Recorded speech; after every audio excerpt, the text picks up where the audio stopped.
Ka biznesmen që i marrin terrene sportive për t'i bë pallate dhe janë prish shumë terrene sportive.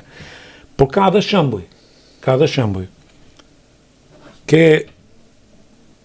Gazdemin, presidentin e klubit Partizani. Ai është përjashtim. Mori hapësirat, ka ndërtuar një kompleks sportiv që është në Europë. Klubet e Europës më të mira nuk e kanë atë kompleks, me pishinë, me gjimnastik, me fushën, me gjitha, dhe tashti po merr një pjesë tjetër dhe do t'i ndërtojë edhe ato 3-4 fusha futbolli. Kur atje po të kishte dikush tjetër do të bonte, këto vilat që bëjnë jashtë Tiranës njërin tjetrën.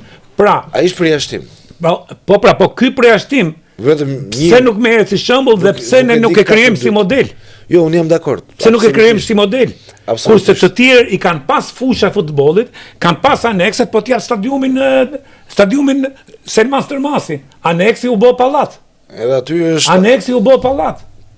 Edhe aty është dhënë leja për kulla. Pra është dhënë leja për kulla, e kuptoj çfarë merrin, në vend që të marrim si shembull këtë, i cili merr toka dhe ku ta gjej biznesmen të tillë që marrin prona të shkatërruara që i kanë njëjtë ushtrisë dhe i kthejnë në ambiente të tilla sportive, po bën një klub modern aty. Në perspektivë ajo do të jetë klubi më modern në Shqipëri. Edhe në Europë. Gjithmonë Partizani. Po, siç ka qenë gjithmonë.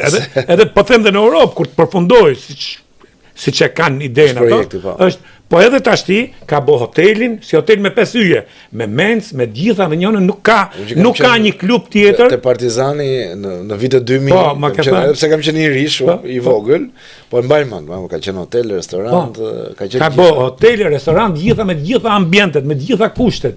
Dhe kushte jo kështu sa me kalu gojën. Dhe prap pse s'marrim të shembujnë? Po të kishte marrë biznesin tjetër, do ta bëjte ndërtesa. Jam dakord edhe unë. Sepse terrene sportive, kultura sportive është largu, kultura sportive në Amerikë, në perëndim që thatë ju, është kështu, është një kulturë që i merren gjithë njerëzit me pishina, i ke gjithë ditën sport.